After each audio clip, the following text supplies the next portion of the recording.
Founders Space, Mentors and Masters. I'm Captain Hoff, CEO of Founders Space, the leading global startup accelerator. I'm also author of the award-winning books, Make Elephants Fly, Surviving a Startup, and The Five Forces. We are here today with Patty Block, CEO of the Block Group. Patty has a special mission.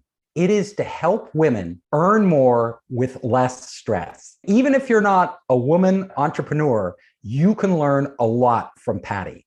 Patty, welcome to the show. Thank you. I'm glad to be here. I have brought you on this show because you have done a lot of research and you have a lot of experience working with female entrepreneurs, really helping them increase their revenue, helping them with life issues, how to deal with their business without stress. Can you give our audience a little insight into your background and what led you down this path? So this is the second company that I've owned, and the first focused on political consulting and lobbying. It was fascinating. I learned a lot, and I'd never do it again. But I learned a tremendous amount from teaching candidates, from doing political fundraising, from managing a lot of egos, and working behind the scenes to help candidates get elected, and then also to get issues heard from a lobbying standpoint. So my journey was difficult because I was 34 years old. I had a wonderful, thriving business and a surprise divorce with 3 little kids at home. So because of that, I quickly realized I was on my own.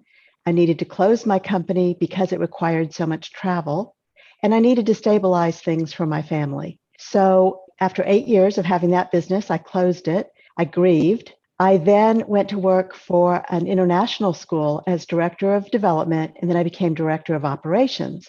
I always knew I was going to start my company again, but my motivation had changed. And part of that became, I want to be that resource for other women business owners that are struggling with some of the same issues that I am. And I want to bring my experience in finance and operations to the small business market. So I started this company in 2006, and it's grown really nicely. And the focus has always been on helping women business owners to grow and scale their companies. I work only with service companies. And the challenging thing that I've seen over the years is that our pricing is often a best guess, and everything is dependent on pricing. So it's a real challenge because we don't have a supply chain. We don't have specific expenses, and we're guessing at what we think our pricing should be. And as women, we undervalue ourselves and we underprice. And I started seeing how pervasive that was, and now focus specifically on helping women generate more revenue with less stress. I've heard this before, that women often ask for less than men do. How do you change the mindset of the women you work with? What do you tell them to get them comfortable with asking in parity for what a man with similar capabilities is asking for the services they're offering? Confidence and your belief in yourself. And I help build that muscle by doing specific things where I'm teaching them how to look at their value differently. It's really about what is your value and how do you communicate that? And that's actually the biggest roadblock for women business owners. Even if I can teach them how to do it differently, if they don't trust that they can adequately and efficiently and effectively talk about it and help their buyers understand the value that they bring, then they're going to avoid it. They're not going to talk about it. And that's a really common dynamic. Well, what I realized years ago is this undervaluing issue. And so I started doing some research. And one of the statistics that I ran across was that 62% of women rely on their businesses for their primary income. Only 88% of those businesses generate less than $100,000 in annual revenue. That to me was such a startling statistic. If we are the breadwinners, If we want to have choices in our business, if we want to have choices in our lives and impact the people around us, we have to have that earning potential. And that's what I teach women to do. When you work with women, what I'm hearing from you is you're talking about women charging for their services, which is their time. So I take time out of it. A lot of those women have come out of corporate jobs where the hourly billing model has been drilled into their brains. That's the only thing they know. So coming into their own businesses, what happens when you use an hourly billing model is all of a sudden your services become transactional. And what you're really doing, every woman that I know who's an expert in her field, she is providing a transformational service for her clients. So charging on a transactional way not only shortchanges the woman business owner, it really shortchanges her clients because they miss out on some of the value that she's really bringing. Yes, I work with experts in their fields, a lot of CPAs and attorneys and marketing and PR professionals, specialty consultants who, again, they're guessing at their pricing. And the corollary to pricing is how do you sell your services in a way that, first of all, you're not avoiding, because sales often doesn't feel good, and that you have that fear of rejection. We all do. It's part of the human condition. And so how do we get past all of that to have an effective sales process? So I see pricing and sales as going hand in hand and treating sales more like matchmaking. I'm a consultant, so I work out there with a lot of companies, a lot of Fortune 100 companies, as well as independent entrepreneurs. And when I charge for my services, even as a man, I have trouble figuring out the price. So what data, where can people go? Where can women go? Where can men go to actually figure out what they're worth? I'm going to make two distinctions. It's not about what you're worth. It's about building value in the mind of your ideal buyer. And I make a distinction between an ideal buyer and an ideal client. An ideal buyer is someone who wants to buy from you, who understands the value that you bring and that you want to work with, right? That's a great match. An ideal client doesn't happen by accident. That's about managing and setting good expectations. Once they become a client, then you can help them become an ideal client. But again, that doesn't happen by accident. And that's why I make a distinction. Because as service providers, what happens is we get so caught up in thinking about, is this the right person for me to work with? Is this the right company? How do I provide this service? How am I going to scope this? How am I going to price this? How am I going to deliver this? We get so caught up in our own heads, male or female. And because of that, we're not really focusing on the sales process. And I think of it as leading your buyer on a journey so that they are ready to buy. Well, we can't do that very effectively if we have all of these mental gymnastics going on in our heads. So you have to separate that out. And that piece of it of helping your buyer be ready to buy is a really critical piece. Going back to your original question of how do you figure out what to price, first you have to get over your mindset issues. So it's about your relationship with money. It's about how you were raised, how money was handled in your household when you were a kid, how you started earning money and how you started spending money. Again, I think it's really important to think about your values, not just how you make money, but how you spend money and how money is spent in your household and how you make those decisions. That will directly impact what you're doing in your business. Yes, there are industry standards you can check out, but my recommendation is to focus on the value that you bring, the transformational experiences you're providing. And I have a calculation that I teach that includes contingency, the value, what I call perceived value. How does your buyer perceive what they're buying? That's a really important element of it. And I teach how to build perceived value. So all of those elements fit together into a calculation. And most of my clients take it in steps where I think they should be doubling and tripling their prices. They're not quite ready to do that. Now, I will say once they do it, they are shocked and amazed that there is no pushback. But it takes time to work through some of your mental reservations, right? And to your exact point, male or female, it doesn't matter. We have the same doubts and worries and concerns. What you're saying is that most of us out there as independents who are entrepreneurs and charging for our time and our services, we dramatically underprice what we're worth. we could be earning exponentially more, 2, 3, 4, 5 times more, but we can't get there because we don't feel comfortable actually asking for it. And we can't ask for it before we actually get the person we're working with to become that ideal buyer or ideal client. Exactly. A lot of this comes back to communication. So building perceived value, you can only do that in the mind of your ideal buyer. So first you got to find your ideal buyer. You got to define them and find them. Then you have to communicate effectively so they understand that not everybody can solve their problem, but you can. What you're saying is that you don't want to commoditize yourself. So you want to take yourself out of like, I'm not like everybody else. Like you may hear that there are a lot of other people who can offer the same service or same consulting, but actually I can offer you so much more. And then you lead them down that path. Yes. And a huge piece of that is the planning. You have to know what message you're trying to convey. You need to be able to say that effectively with confidence, right?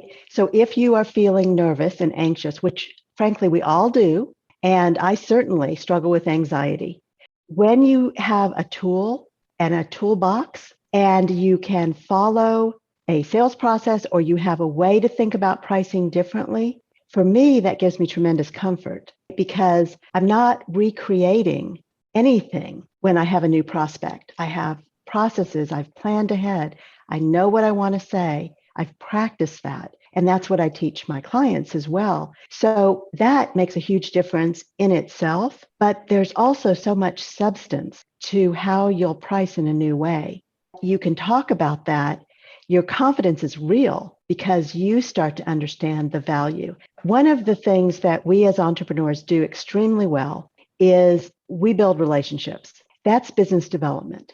So those relationships have the potential to turn into a lot of different things. Could turn into clients, could turn into partners, strategic alliances, referral partners, all kinds of potential there. And yet we don't factor that in when we're pricing our services. So if I'm a CPA and I am providing services and I'm giving a proposal to a prospect, if I price on an hourly basis at my hourly rate, I am really shortchanging. I'm leaving money on the table because the power of my network is part of the value that I bring. I have vetted attorneys that I trust that I can recommend to my client, insurance people, bankers, all of these people so that we can build an effective team for my client. And that is really overlooked. As business owners, we often think it's a given. It's not a given. It's something you've spent years developing and it has real value.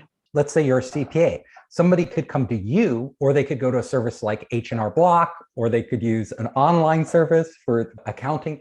But you offer so much more because you have spent years and years and years developing very specific relationships that can bring a lot of value to your clients.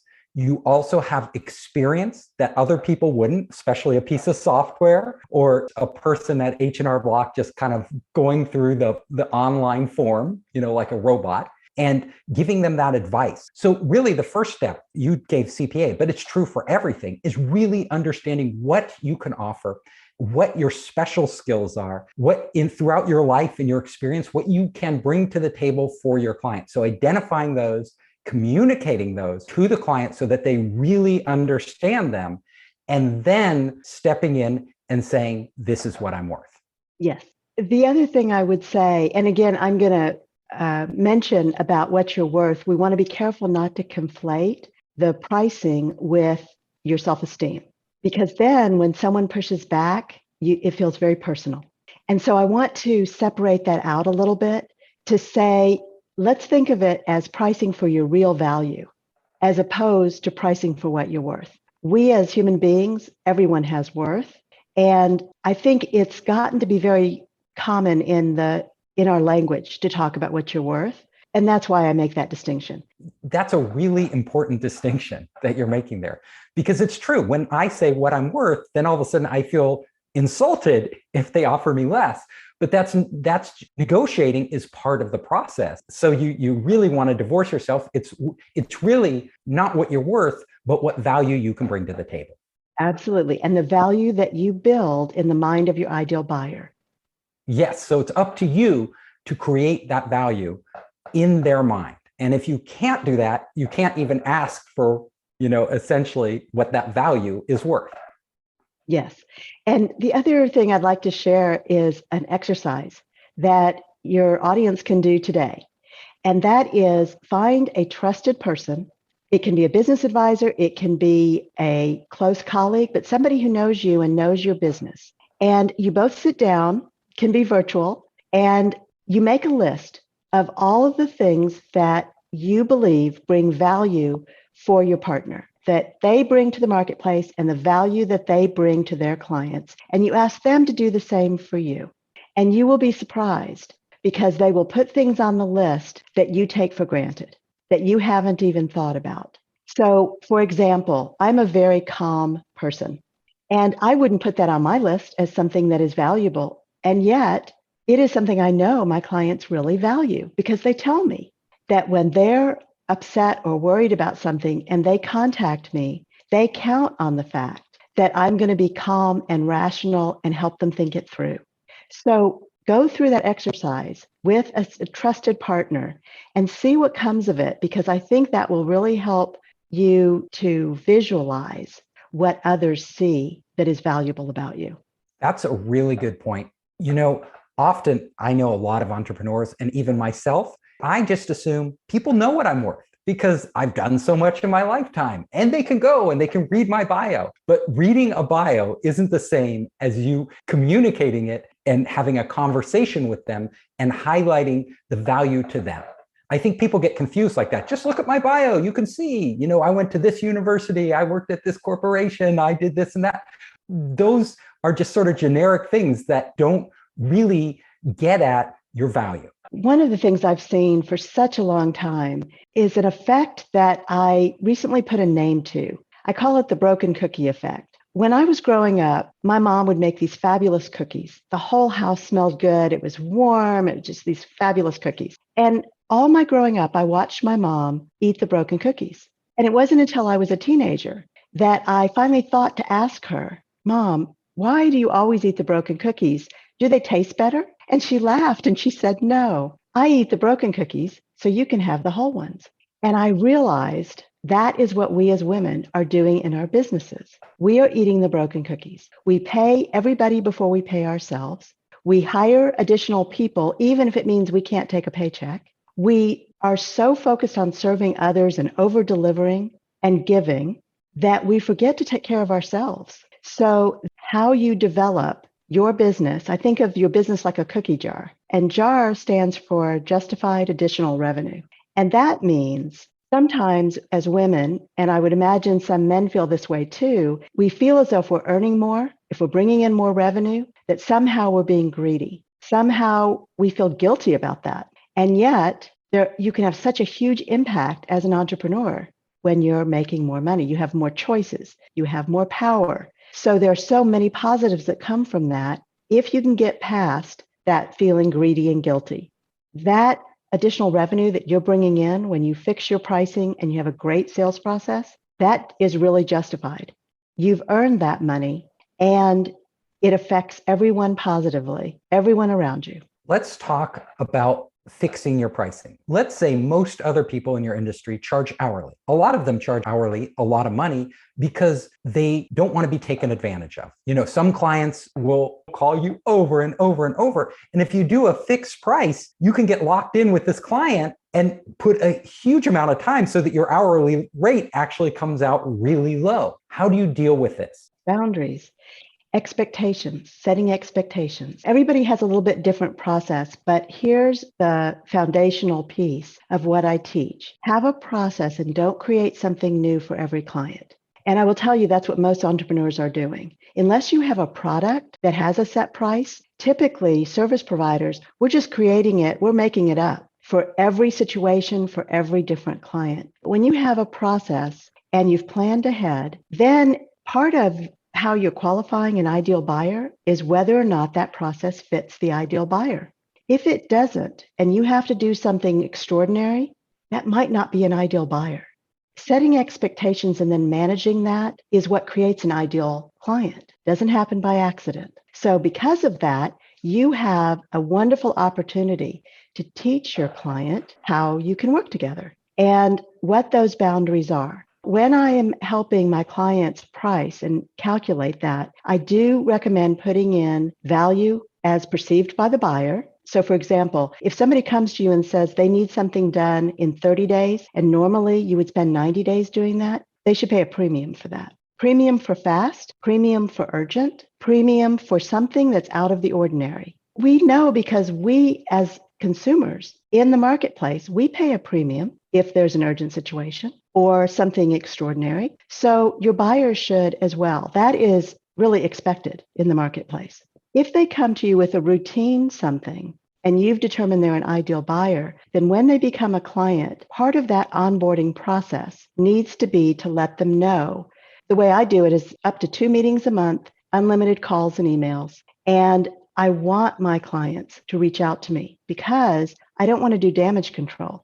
I want to help them on the front end of a problem so that we are not really caught in a crisis. So that is what my clients do, is they reach out to me. I'm always thrilled when they do, and I can help them on the front end. Also, going back to being calm, I can be somewhat detached. I don't have all the emotion wrapped up in what they're experiencing. That gives me that advantage of being able to think clearly and help them think it through and look at all the different aspects of that. In many ways, I function like an outsourced chief operating officer because I'm bringing my experience in finance and operations to my clients with a special focus on pricing and sales.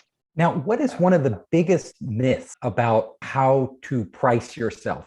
I'm going to price based on what the market will bear. I hear it all the time. There is no such thing, especially for service companies. There is a price point for every buyer. And I use the example of Walmart, Macy's, and Neiman Marcus. In the retail sector, Walmart is relatively low priced. You can go in, you can buy virtually anything you can think of at Walmart. Macy's is a step up, higher quality, a little more expensive. Go into Neiman Marcus, which is a very high-end store here in the US. When you go in there, you can expect to pay $1,000 for a blouse. It's designer, it's very high quality. And depending on what you care about as a buyer, you can buy a blouse in all three places. The store that you shop in depends on what you value and how much money you have to spend and what you care about. So when you look at that retail example, and what it tells me, your buyers are already segmented by the type of buyer they are. And if that's the case, then it means you have to go find them. Understanding the market is really important. Doing market research is super important. I have gathered so much great information from talking to my prospects and my clients. So there is that element of it, but this excuse of I'm pricing what the market will bear, you haven't found the right buyers. An excellent point. I have a question. Let's say you find a buyer, they want to work with you, but they're not ideal. What do you do? Typically, I would refer them out. It depends on why they're not ideal. So let's use the example that they can't afford what I'm offering. I have options as the seller, as the business owner. I do not think of a sales process as a negotiation. However, if you want to change the scope of what you're offering, that's the only thing I recommend. I don't recommend giving discounts. I don't recommend giving prepayment discounts. People will always take a prepayment discount even if they pay late. And then you have a sticky situation. One of the things women really dislike is conflict or the appearance of conflict. So keep yourself out of those situations. Don't offer an early pay discount. Don't offer a discount that nobody asked for. If you need to make it more affordable and you think they're an ideal buyer, except for this one thing, change the scope of what you're offering and see if that can work for them. So I'm not saying you have to be really tough and mean. I'm saying you can work with people, but not at the expense of your well-being. You shouldn't be left with the cookie crumbs. What was the most challenging client you ever had? The one that just drove you nuts, and how did you deal with it? It's really hard to come up with one that drove me crazy, but I do have one I can think of. She, in my opinion, did not treat her staff well. She was verbally abusive to her staff. And I found that so So terrible. It was so upsetting to me. And her staff would often try to talk to me about it. And they would come to me because it felt so personal to them. And verbal abuse is personal. And there's never an excuse for that, as far as I'm concerned. So I did work with that client for a period of time until I realized that it was really affecting me emotionally. And I couldn't take it anymore. I did talk to her about it. I was very honest and upfront. I was also very honest with why I was ending our engagement. And she didn't seem to know what I was talking about. She didn't see herself as verbally abusive, even though she had a lot of employee turnover, even though her employees often would complain to her. She thought there was a problem with the employees, not with her. I just got to the point where that wasn't going to work for me. And I ended that engagement. I wish I could have affected more change there, but sometimes you just don't have that power. Some people will not change. They will not recognize it. Until they do, you can't help them. So you made the right decision, handled it in the right way, just being honest. So at least she got another data point that there's something wrong with her and not all her employees. So hopefully at some day she'll wake up and actually make a change. I have another question. What is the best piece of advice you've been given in your career? The best advice has been given to me in times when I've been under tremendous stress, depressed and worried and anxious and wondering how I'm going to move forward. And especially during my divorce, my youngest son wasn't even 2 years old at that time. I had 3 kids. I was so caught off guard. It was really a trauma for me. And during that period of time, I had a very close colleague who said to me, I know this is difficult. And I know that it feels like you can't move forward or you don't know how you're going to move forward. But in retrospect, you will learn from this and you'll learn really valuable lessons and you'll be in a better place. And I didn't believe it at the time, but now that I've experienced many different life experiences that have been stressful and terrible, I know it's true. And I survived. I learned from it. I took really important lessons that I use today that I also used to raise my children to be good human beings. All of those things have put me in a better place.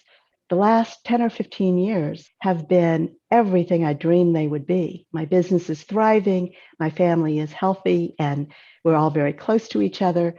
I had to be there to get here, and here is fabulous. A lot of women are struggling to balance taking care of their kids, obligations they have in their life, and run their business at the same time. What's a piece of advice you can give them, even having enough time to spend with your kids to ensure that they grow up well, that they feel that you love them and cared for them while struggling to grow your business? I have 2 boys and a girl, and my daughter is very observant, very sharp.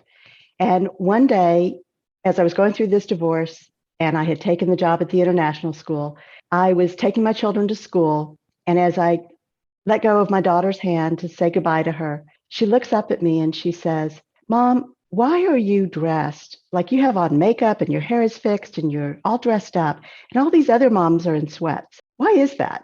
And I kind of, it kind of took me aback. And I said, well, I wake up at 4 a.m. to get myself dressed and ready for work, to then get all 3 of you guys up and ready for school and fed and make sure you have your books and everything you need. And so I have a lot of things that I need to do every morning, and I don't have time to go home. I don't have that luxury. So after I drop you off at school, I go and I work all day. And then I come back and pick you up. And then when we go home, we do homework and bath time and dinner and bedtime and reading time. We do all of those things. And that's my day. And I usually go to sleep between midnight and 1 a.m. And she kind of looks at me and she said, well, doesn't every mom do that? I said, not every mom does that. I do that because that's what I need to do. But for me, it was such an eye-opening moment because it didn't occur to me to tell my children what I was experiencing. My mom didn't tell me what she was experiencing, right? As a parent, you just do it. Here's my suggestion for all those parents out there, especially as you've been juggling homeschooling or getting your kids back in school or summer or everything else you're juggling, talk to your kids. Help them understand your reality. It will be so good for them to understand. And you are a role model for your kids. All three of my kids are now business owners. They've launched their careers. They now own businesses. I'm their business advisor, which I think is completely cool because they actually listen to me.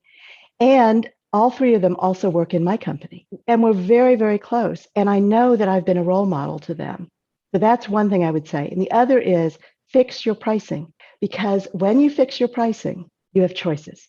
You can hire people, you can delegate, you can stop juggling so much. The juggling is a symptom. And as you build your business, you can juggle less. You have more control if you start with this foundational piece of fixing your pricing. I can't believe it. All three of your kids work with you? They do. Wow, you must be a super mom for those kids to stay so close. That is wonderful. So, Patty, I want you to tell our audience how they can find you.